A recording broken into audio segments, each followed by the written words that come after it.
Kayak ternyata orang yang cukup pintar menangani masalah. Jadi kalau misalnya ada dukun, dia counternya gitu.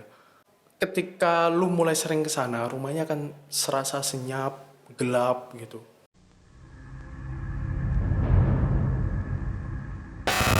Oke, halo semuanya, selamat datang di podcast Cemas, cerita mistis masyarakat. Dan kali ini gue kedatangan salah satu narsum yang sebelumnya udah pernah datang ya. Mas Raden masih ada di sini untuk menceritakan cerita yang berbeda ya Mas ya? Iya nih, Yoi. kebetulan.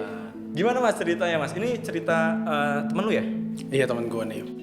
Mungkin bridging gini dulu kali ya. Jadi gue sering main ke rumahnya gitu. Jadi mulai SMP gitu sering main ke. Jadi gue masih berteman baik sampai SMA. Cuma karena gue sekarang ke Jakarta, jadi gue udah lost itu kontak. di Malang. Pas gue di Malang ya. Gue kan asli Malang nih ya. Jadi rumahnya itu adalah bekas salon. Dulunya salon gitu dan penyewaan pakaian-pakaian adat. Jadi ketika lu masuk rumahnya, mungkin ada gambarnya ketika lu masuk rumahnya, sebelum nyampe ke ruang tengah atau ruang tamu, lu bakal disuguhi dengan lorong dan kiri kanannya ada kebaya, ada jas jarik Jawa dan segala macam, ada keris, ada belangkon, ada beberapa lukisan-lukisan penari Bali, ada lukisan, ada Jawa, wayang dan segala macamnya. Jadi sebelum lu untuk masuk ke kamar-kamar atau ke ruang tengah, lu akan disuguhi itu dulu tuh di lorong lurus itu. Nah, sebenarnya serasa biasa aja ya untuk pertama kali, kayak sekali dua kali ke sana biasa aja. Cuma semakin waktu semakin gak enak ke situ. Misalnya ketika gue jalan masuk, tiba-tiba kayak di ujung mata gue ini kayak lukisan penari Bali itu kayak ngelirik gue, ikut ngelirik gue ya. Pas kita toleh mah nggak ada apa-apa ya. Tapi kalau dilihat dari ujung ini kayak seolah dia ngeliatin kita ya, memantau pergerakan kita. Ini gitu. Tuh nggak terlalu serem ya, mungkin juga hal yang normal diceritain di cerita-cerita horor ya, seperti itu. Cuma ketika lu mulai sering ke sana, rumahnya akan serasa senyap, gelap gitu. Ketika lu masuk, rumahnya kan serasa gelap, dan padahal kan deket juga sama jalan raya, tapi serasa jauh gitu suara jalan raya dari luar dan segala macamnya. Nah, dan kebetulan ternyata nenek dia itu waktu pas gue kesana ya itu sakit gitu. Terus gue tanyakan kenapa gini. Akhirnya timbullah beberapa cerita gitu. Kayak ternyata orang yang cukup pintar menangani masalah. Jadi kalau misalnya ada dukun, dia counternya gitu. Oh. Ya, jadi kalau misalnya ada penyakit dukun, dia counternya. Dan kita ngomongin gimana ya, marketingnya apa ya, penyebarannya itu adalah mulut ke mulut gitu. Iya, zaman dulu tuh kayaknya emang penyebarannya tuh ini deh, gitu mulut ke mulut, walaupun tinggal di pengobatan apapun dah. Iya, walaupun lagi si tempatnya ini di pedalaman banget ya, itu nggak menutup kemungkinan orang-orang yang di kota tuh bisa tahu karena itu dari mulut ke mulut. Gue habis dari sini nih, mantap nih gitu. Bahkan nggak masang plang. Jadi ternyata singkat cerita, selama seumur hidupnya dia tuh selalu didatangi orang untuk menangkal. Misalnya kok kenapa ya suami saya tiba-tiba tuh nggak bisa gerak, padahal kemarin banget nih sehat banget gitu. Nah, ternyata katanya pas datang ke nenek dia, ternyata ada yang jampi-jampi dari musuh bisnisnya dan segala macam gitu. Udah di counter, mungkin butuh berapa hari, nyebutnya counter lagi ya, pokoknya dilawan ya, butuh berapa hari sembuh, bayar gitu dan segala macam. Oh, dia bayarnya setelah udah sembuh? Sembuh bayar gitu. Dan itu berangsur-angsur sekitar 20 tahun lah itu kata dia ya. Jadi melakukan hal itu sekitar 20 tahun gitu. Udah, balik lagi ke timeline tadi ya. Jadi sekarang udah sakit-sakitan tuh. Dan ini dari dia ya, cerita dari dia ya. Jadi ketika pas SMA tuh kan nggak ada neneknya. Pas SMA nggak ada, jadi dia cerita, akhirnya nggak ada. Setelah lama nggak ada, dia baru cerita tuh bagaimana pengalamannya. Kebetulan dia tuh benar-benar di rumah tuh sendiri sama neneknya. Si temen lu ini? Iya, cuma dia sama neneknya doang gitu. Jadi bagaimana dia sebelum berangkat sekolah ngurusi ini segala macam, nyiapin makan segala macam. Terus pulang juga nyiapin makan, mandiin dan segala macam. Tiap hari adalah siklus itu berulang. Nah, lama-kelamaan tuh muntah darah cair gitu. Lama-lama itu memadat, menghitam dan mengental. Dan baunya tuh kayak apa ya, bau busuk, apa ya, kayak bau tomat busuk atau apalah itu gitu loh. Gitu. Nah, udah dibawa ke dokter berkali-kali dan udah di pengobatan berkali-kali. Katanya sih gabungan dari beberapa penyakit. Komplikasi dari beberapa penyakit.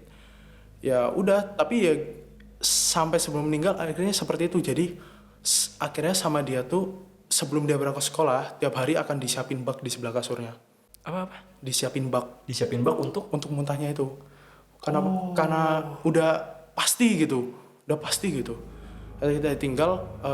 Ketika dia ditinggal kan mungkin manggil pembantu pun untuk bersih-bersih rumah dan segala macam ya. Nanti misalnya jam 3 sore udah pulang. Mungkin nyiapin makan siang, pulang jam macam pulang. Jadi kadang nggak teratur. Sedangkan si dia kan bocah SMA ya.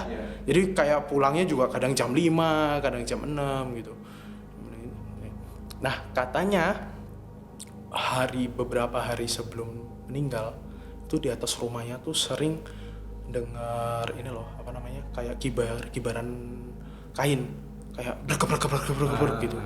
Nah, posisi neneknya ada terentang lihat ke atas gitu, seolah-olah ngelihat ke kibaran kain itu. Nah, gue nggak tahu nih konon katanya kalau lu mendengar itu berarti lagi ada setan yang lagi terbang di atas situ gitu.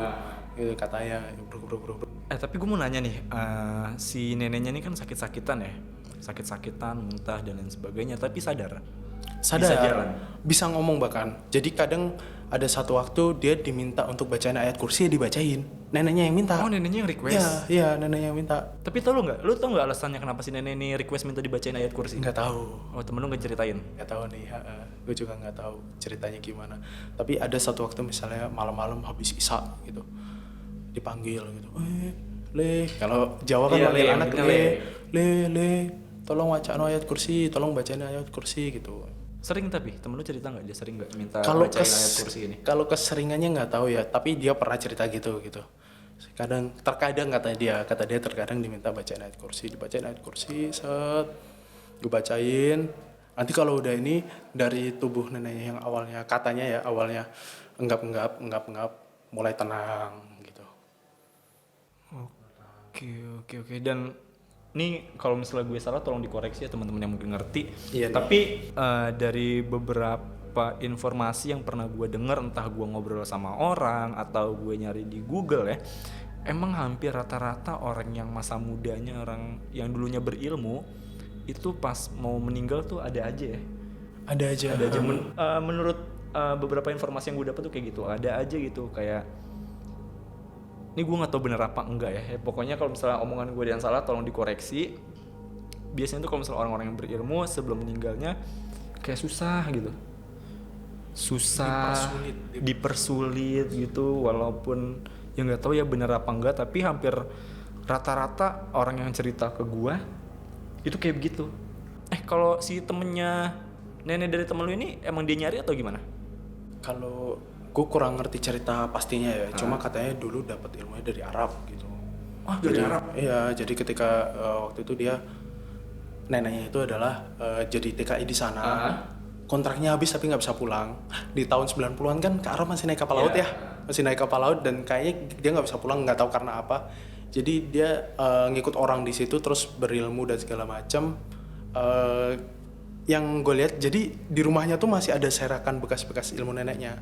Yang lucunya adalah kita nggak bisa baca karena itu Arab tapi gundul, kayak nggak ada tajwidnya. Iya, gitu. Gundul ya. Oke. Berarti sih. bermula dari itu ya, dia nggak bisa pulang ke Indonesia ya. Terus ngikut orang atau gimana, tiba-tiba pulang bawa ilmu. Nah, kalau cerita dari teman gue ini, dia emang neneknya tuh nyari. Sengaja nyari. Ya gue nggak tahu ya alasannya untuk apa, mungkin buat keselamatan atau mungkin buat pengobatan, karena ada banyak banget ya disuguhin tuh kayak lu belajar ini nanti bisa ini, walaupun nggak tahu benar bisa apa enggak kan. Cuman nenek dari teman gue tuh emang nyari, dan benar di akhir hidupnya tuh susah. Sama juga, dipersulit. Benar-benar susah. Ya gue sih ambil nilainya gini, ya udahlah nggak usah yang aneh-aneh gitu loh, karena sama aja loh kalau misalnya lu apalagi sengaja nyari ilmu gitu kan kayak lu mempercayai hal demikian terus lu nyemplung gitu, dan itu kan kalau menurut agama gue itu udah mulai menyimpang gitu. Cuman ya balik lagi, kalau misalnya emang lu mau ya nggak masalah. Kalau misalnya emang mau nyoba, masalah di akhir hayat lu akan mengalami kesulitan apa enggak kan ntar kalian yang menanggung gitu. Cuman dari beberapa cerita yang diceritain ke gue sih, orang-orang yang berilmu akhirnya hampir rata-rata itu susah meninggalnya gitu.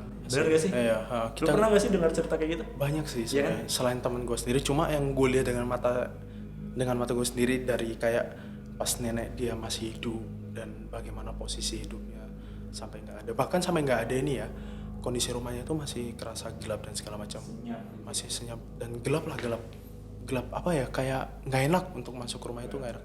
Padahal kan kita ambil di awal tadi kan dia ada penyewaan keris dan segala macam, itu udah dibuang setelah neneknya meninggal, tuh dibuang, Dirombak lah maksudnya. Ibaratnya kayak brandingan rumah ini udah bukan ini lagi, cuman masih tetap meninggalkan ini ya, aura yang sama. auranya kerasa banget. Iya sih, serem. Gue juga kalau misalnya punya teman yang neneknya berilmu dan gue datang juga kayaknya lumayan mikir-mikir sih. Iya, oke. Mas Raden, thank you ya. Oke, thank you nih. Gue juga mau ngingetin kepada teman-teman semua, kalau teman-teman ada yang punya cerita horor dan ingin diceritain tuh bisa. Caranya gimana? Bisa kirim cerita teman-teman ke DM Instagramnya Indofitgram. Nanti cerita dari teman-teman tuh akan gue bawain dalam bentuk podcast monolog atau enggak dalam bentuk IG live. Pun kalau teman-teman pengen datang ke sini juga bisa kok gitu. Dan bagi teman-teman yang belum dengerin episode sebelumnya ya, bisa dengerin di platform Spotify ataupun di YouTube. Jadi tinggal pilih aja mau dengerin di mana gitu. Oke, sampai berjumpa di podcast selanjutnya. Bye. Bye.